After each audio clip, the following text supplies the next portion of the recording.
Temperos de Cinema, especial Cinema Brasileiro. Continuando a nossa série, estamos aqui no estúdio com o Beto Brant, cineasta, diretor, roteirista, jundiaense, e que ainda está sempre lembrando dos temperos nos filmes dele. Vocês já perceberam que ele sempre cita ali o temperinho que tem aquele filme. A gastronomia continua por conta da Viva Cozinha. Beto, mais uma vez, muito obrigada por ter aceito o convite e por estar aqui com a gente. É um prazer, Fátima. Hoje nós vamos comentar o filme Crime Delicado. Esse filme tem a direção do Beto Brant, ele é também baseado na adaptação de um livro.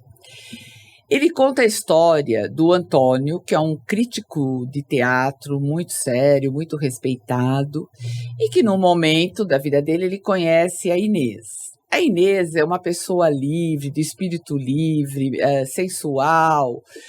Ela é uma pessoa assim que vive de uma forma bem diferente do Antônio. E ela é musa de um pintor mais velho.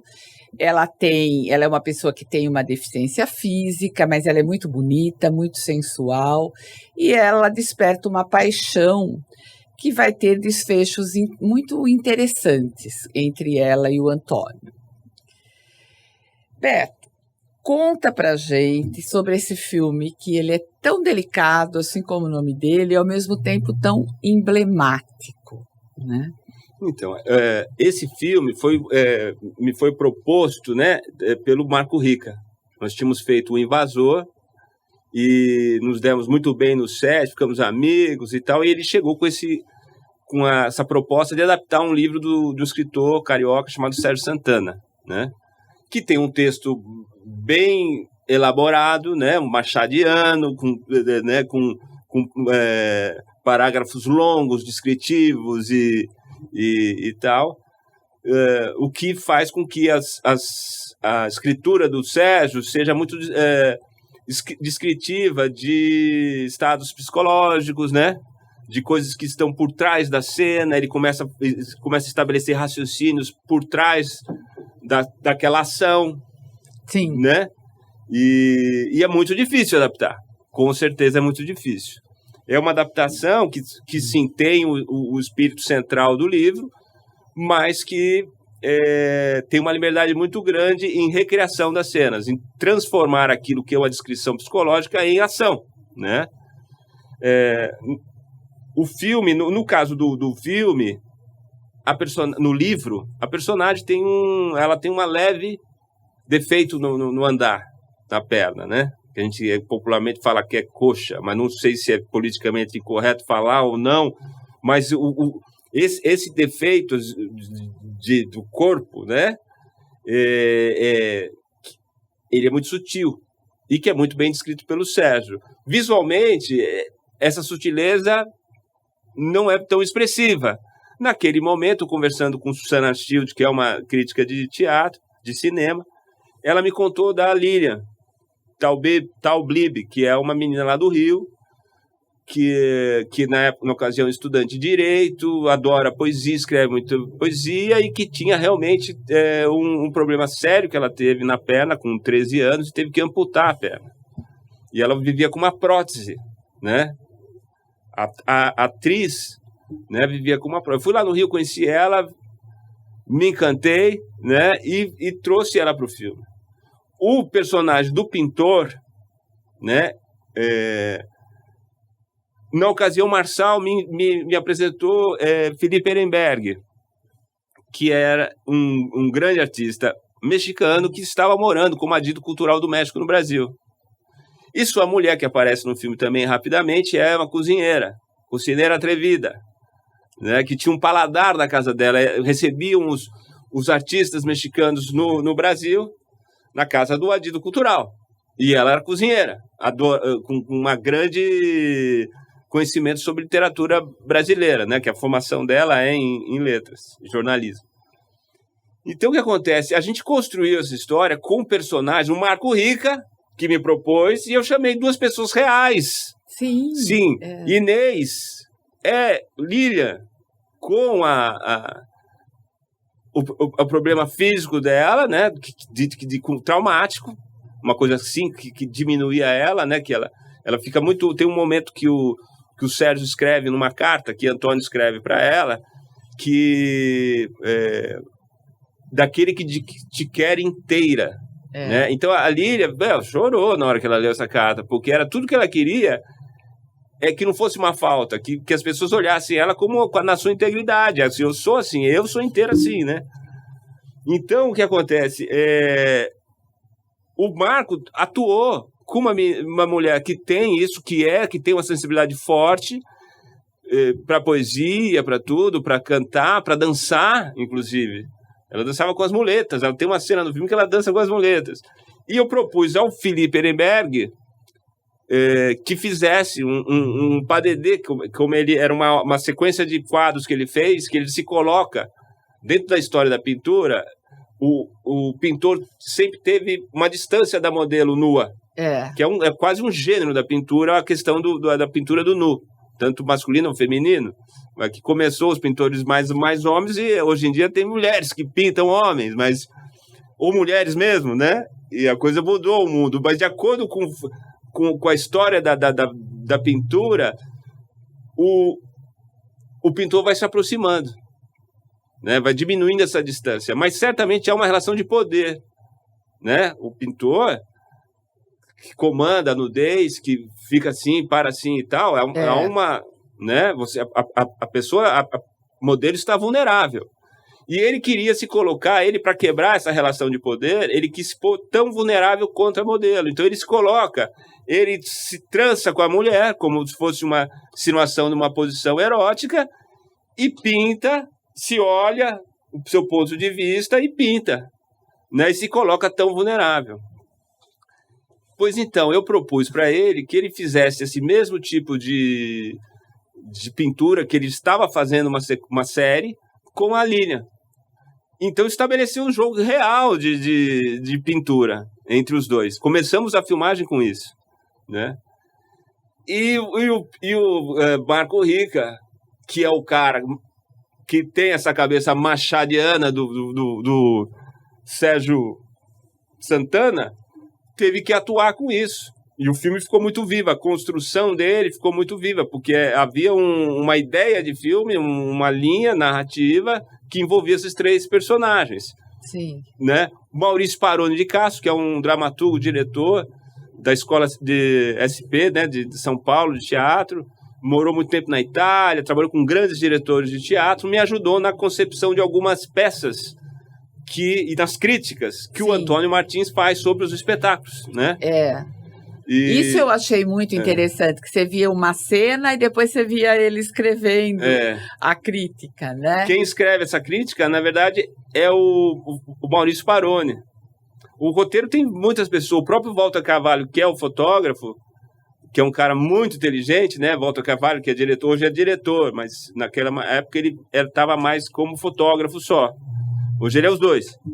Então ele também deu seus pitacos no roteiro, né? O Marçal entrou, o Marco Rica e eu, eram 5, né?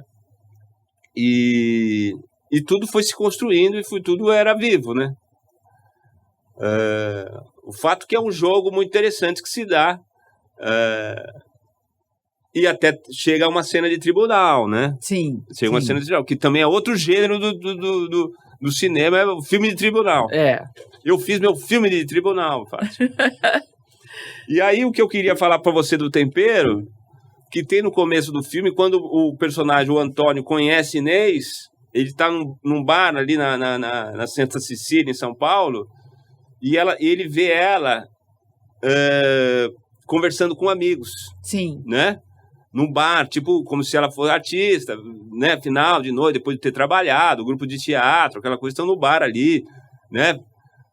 Baixando a bola, tomando uma cervejinha, comendo alguma coisa e tal, e o Antônio Martins, aquele solitário, né? Aquele cara que intelectual, cerebral, né? Que isso o filme coloca muito, um cara que é extremamente intelectual e que tem o corpo inábil, né?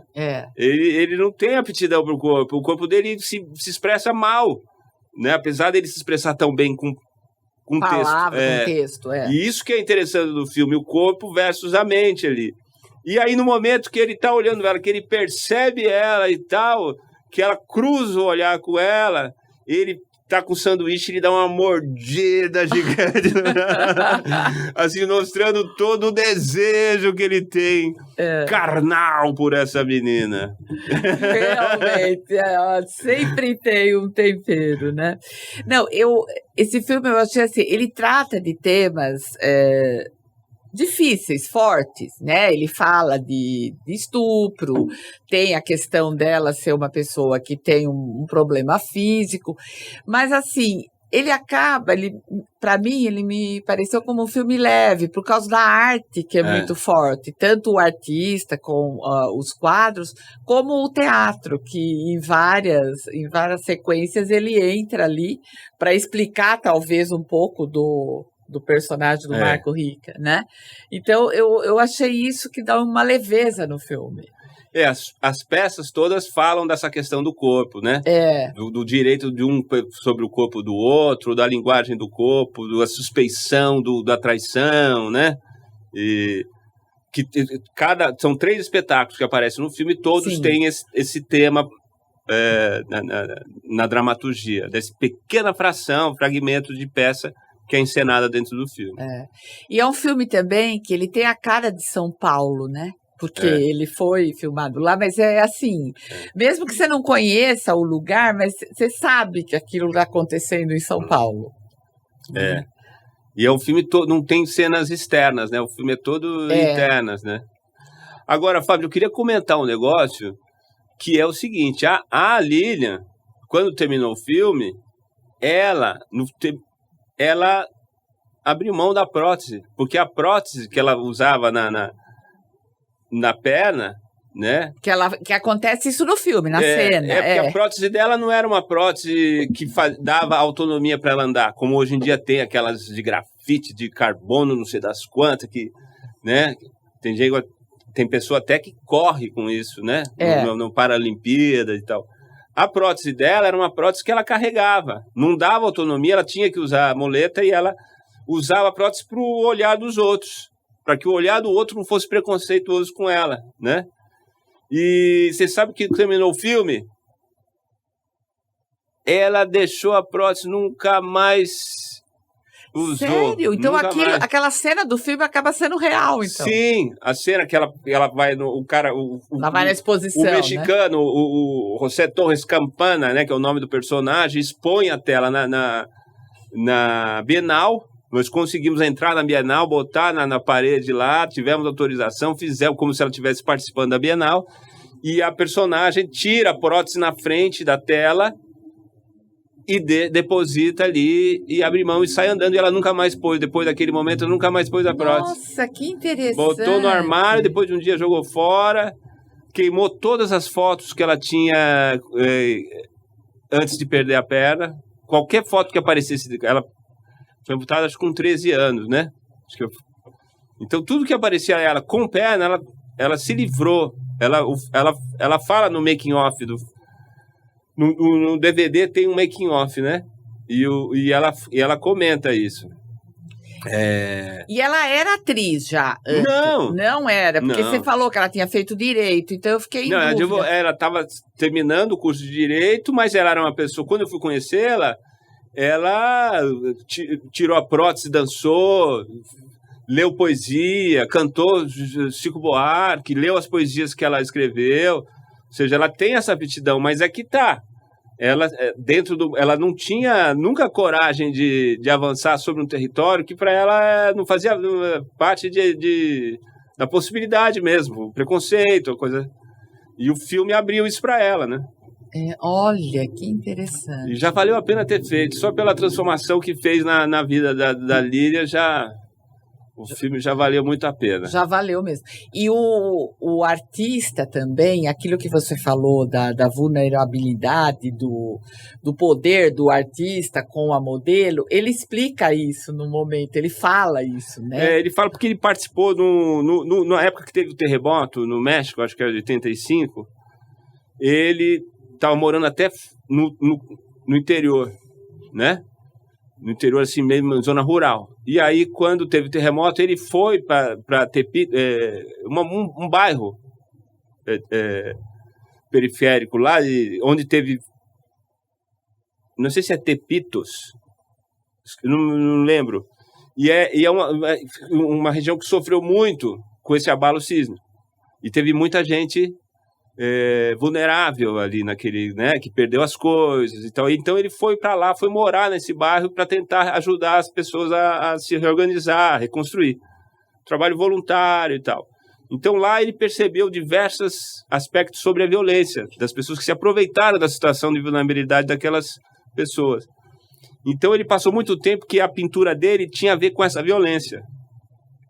E ele precisava, com a idade dele, com 60 e poucos anos, eu preciso me reinventar, eu preciso ir para a vida, eu preciso ir para o amor, para a sexualidade, para a procriação, para o erotismo, né? Então, para ele, foi essa tentativa de sair desse lugar. E para mim, que vinha de filmes de violência, de matadores, ação entre amigos, vazou, para mim também foi legal. Eu assumi esse discurso dele para mim mesmo, né? E aí inicia uma sequência de filmes que eu fiz mais sobre relações amorosas, afetivas, e fui buscar essa luz aí que eu fui desembocar no Pitanga, né? Nossa, olha só, né? Como é realmente a arte transformando a vida das pessoas. Esse filme mostra isso, né? O caso da Lilian, que deixou a prótese, ele também, o resgate que ele teve aí com a arte, né, nesse momento tão difícil que ele viveu. Então, é realmente a arte transformando, né, a vida das pessoas. Isso aí.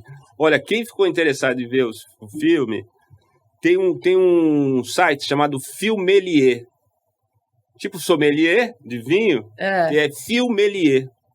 E lá você coloca meu nome lá, o que eles fazem? É um agregador, né?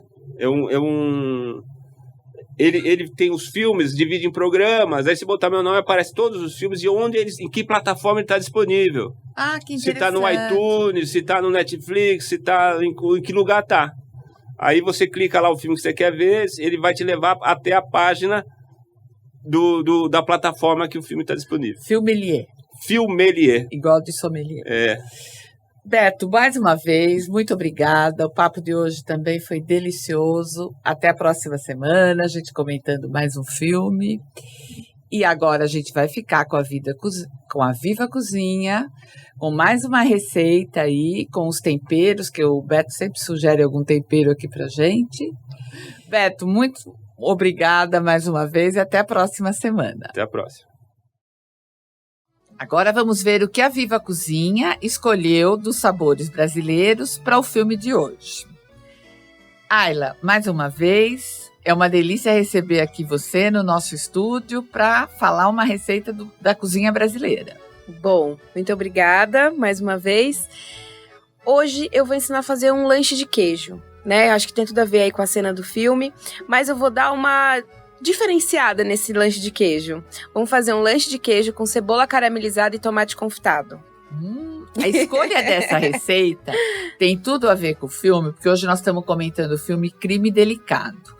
E nesse filme tem uma cena em que o protagonista, ele meio que devora um sanduíche de queijo. Então essa escolha tem tudo a ver. Então vamos ver essa receita desse sanduíche que já me deixou com água na boca, passo a passo.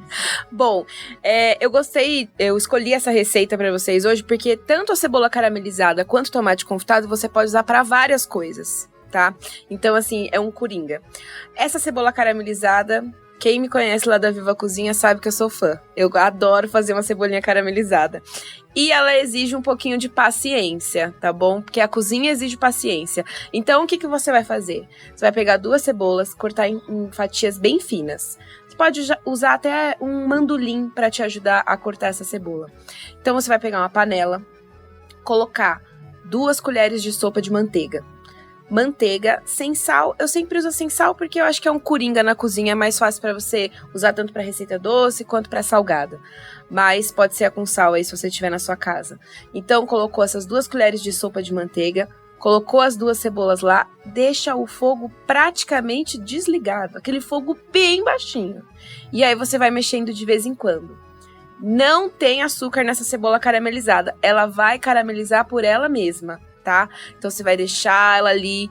Vai ficar quase uns 40 minutos. Vai mexendo de vez em quando, vai deixando no fogo bem baixinho e vai deixando ela ali com um tempinho. Você pode colocar um pouquinho de sal, porque o sal ajuda ela a dar aquela murchada. Quando ela tiver já douradinha ali, bem caramelizada, já o que você vai fazer? Você vai colocar um ramo de tomilho e vai deixar ali esse tomilho junto com ela. E aí você vai colocar meia xícara de vinho. Pode ser o vinho branco ou vinho tinto. A intenção é só que esse vinho seja seco, ok? Bom, aí essa cebola vai ficar ali caramelizando. Vamos contar 1 hora? Mas vai valer a pena, tá? E essa cebola, gente, guardou num pote de vidro na geladeira, ela dura até uns 20 dias. Que interessante. Tá? E aí você pode usar pra comer com uma carne, você pode usar pra comer num lanche, numa pizza, como você quiser, numa salada, do jeito que você quiser. Enquanto a sua cebola tá lá caramelizando, o que você vai fazer? O seu tomatinho confitado, que também é outra coisa que você pode usar com várias coisas. Então, numa assadeira, você vai colocar o tomate, pode ser aquele tomate sweet, pode ser aquele coquetel que é o mais redondinho. Você pode até fazer com tomate italiano normal, você só pode cortar ele ali em pedaços menores, tipo em 4 ou em gomos, né, e confitar ele. Confitar, o que significa? Um fogo baixo e a gordura, né? Toda vez que você vê esse termo confitado, é isso. É uma coisa que foi feita num fogo baixo e dentro de uma gordura. Então você vai acomodar os tomates numa assadeira, colocar ali, você pode colocar o que você tiver na sua casa de tempero. Eu gosto muito de colocar manjericão, tomilho. Sou fã do tomilho, gente. Tomilho é um dos meus favoritos. E aí você vai colocar também uns dentes de alho. Você pode colocar com a casca mesmo, que aí é aquele dente de alho que depois fica como uma pastinha. Para os fãs de alho, pode usar esse alhinho para passar no pão. Depois fica delicioso. E aí você vai regar com bastante azeite. Importante que seja um azeite de qualidade, porque você vai ter bastante o gosto do azeite ali presente. Tempera com sal, pimenta do reino, leva para o forno. O forno deve estar a uns 160 graus. Ele vai acompanhar o tempo da cebola aí, os dois vão ficar praticamente juntos. E tomatinho confitado, colocou num potinho geladeira coberto com azeite, você tem o tomate confitado aí para semanas, tá? E também acompanham várias outras coisas. Esse lanche eu sugiro que você faça ele com pão de fermentação natural. Hoje é muito fácil a gente comprar um bom pão de fermentação natural, mas também pode ser com um pão de forma ou com um pão italiano.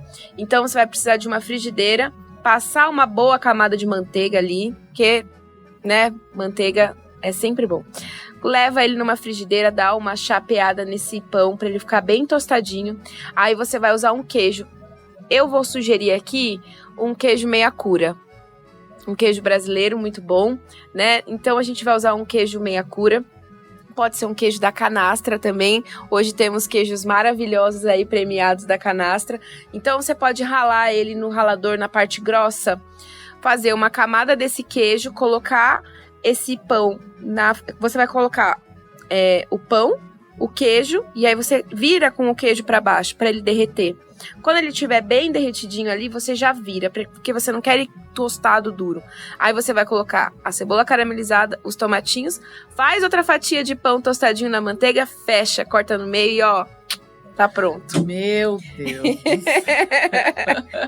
É isso. Que delícia! Ela é super e muito boa essa dica da cebola e do tomate que Sim. você pode fazer e guardar. Sim, né? Esse tomatinho você pode usar ele em salada, você pode usar ele na pizza também, em brusquetas. E outra, você pode aproveitar o azeite que você fez ele, porque fica super temperado. Então você pode usar para temperar uma salada, para fazer um macarrão, você pode começar com esse azeite para finalizar. Então, assim, é uma receita muito bacana para você ter aí na sua geladeira. Muito bom, muito delicioso.